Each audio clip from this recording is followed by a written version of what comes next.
Today on the podcast, I want to talk about something really interesting that OpenAI has recently announced at their developer day. And this is something we've seen from other players like Adobe, but essentially OpenAI is promising to defend business customers against copyright claims that might come due to use of their AI models. Now, this is interesting because they have not just the text models, but they also have the image models. And of course, I think this is all just a big precursor to when video eventually gets rolled out. They're doing a lot more with audio now. And so I think this is really, really interesting today on the podcast. I'll dive into all of that, everything that's happening, and exactly, what they have said on all of that. But before I do that, I want to say a big thank you to the over 220 people that have invested in the AI Box Republic crowdfunding campaign. I'm absolutely blown away. We've reached over $250,000 in the first week we launched this just last Monday. And so this has been absolutely phenomenal. I'm super, super excited for where this goes. We're really excited to really democratize people's knowledge of AI and democratize their access to, creating revenue from AI and their AI knowledge. So really excited about that. If you're interested in investing in AI Box, you can go over to republic.com/AI-box. I'll leave a link in the show notes to that as well so you can find it. But without further ado, let's dive into the podcast episode today.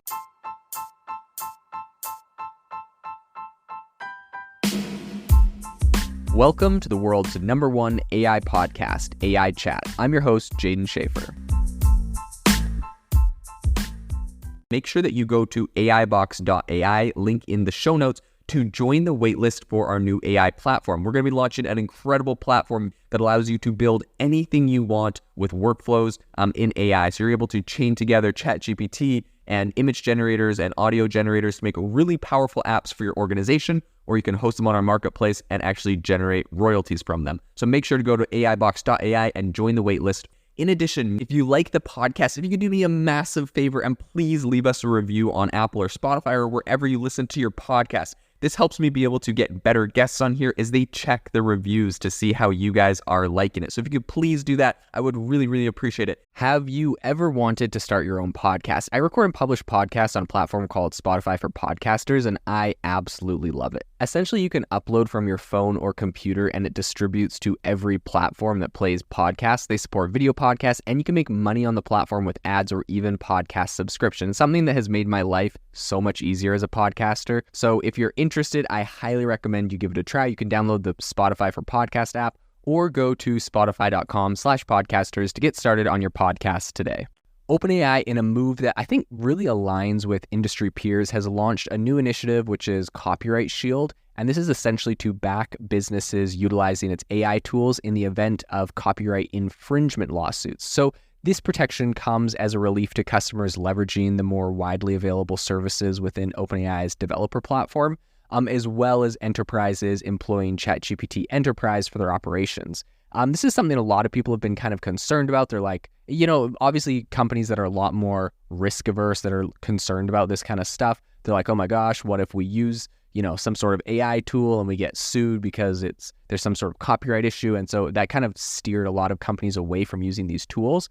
And so in an effort, I think, to really win back those customers, OpenAI has now launched this Copyright Shield that they're hoping is really going to help people not have those concerns. This is very similar to what Adobe recently did a couple months back when they said, hey, look, we've, created our own AI model trained off of our own custom, image data set that we have, rights for every single image that goes into it. And if you get sued for copyright issues in regards to any of the images we generate, we're going to cover the legal lawsuits. So that was Adobe's deal. And I think because of that, OpenAI has kind of had to rethink how they address copyright, especially for some of their corporate clients. So I think kind of this proactive stance from OpenAI is going to see the company absorbing legal costs for customers that are navigating the intricate waters of intellectual property claims tied to content created by OpenAI applications. And applications meaning, of course, ChatGPT, but then you also have DALL-E 3, which is the image generator, which I'm very curious how they're going to go about doing that, because DALL-E 3, as far as my knowledge, was trained on like all the images on the internet, which they do not have copyrights to. So I'm curious to see how that goes. However, I think the extent of this safety net doesn't appear to blanket all product tiers. So the free or plus offerings of ChatGPT are not covered. So even if you have ChatGPT Premium, It's not covered. This is just for their enterprise clients. And I think the details on training data remain somewhat opaque at the moment. And the details on training data indemnity are not very clear either. So this is kind of interesting to me. What they did say was, quote, OpenAI is committed to protecting our customers with built-in copyright safeguards in our system. They said that in a recent blog post. But the announcement essentially comes amid a broader conversation about the complex copyright landscape around generative AI models, including ChatGPT, GPT-4, DALL-E 3. All of them have to navigate this. And I think these AI models are really honed on a massive, essentially a data set drawn from a ton of different media. And this has raised a lot of questions about ownership and licensing of the material that they essentially are sucking in and using to create their outputs. I think the concern over IP infringement isn't unfounded, given the AI's potential to create content that mirrors its training examples too closely. This definitely could be an issue, and I think that could spark some copyright disputes.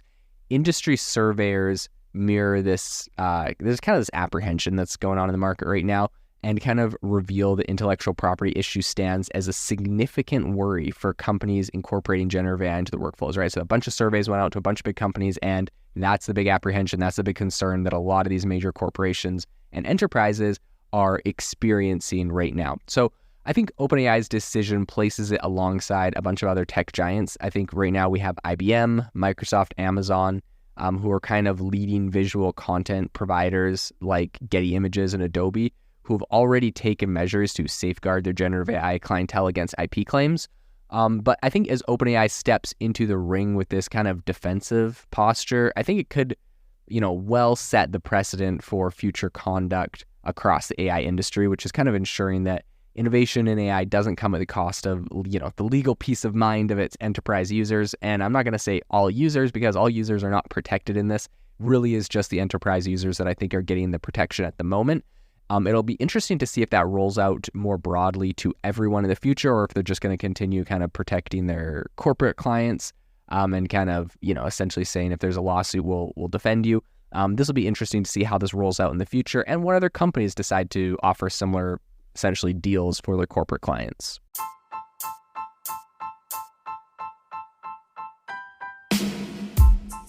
Thank you for listening to the AI Chat Podcast. If you enjoyed the podcast, I'd appreciate it if you rate me wherever you listen to podcasts. And if you're looking for an innovative group of AI enthusiasts, make sure you check out our Discord channel and also our Facebook community. It's obviously a lot more interactive than a podcast, where we can actually share software tools, prompts that we're using in everyday AI. I'll leave a link for those in the description below.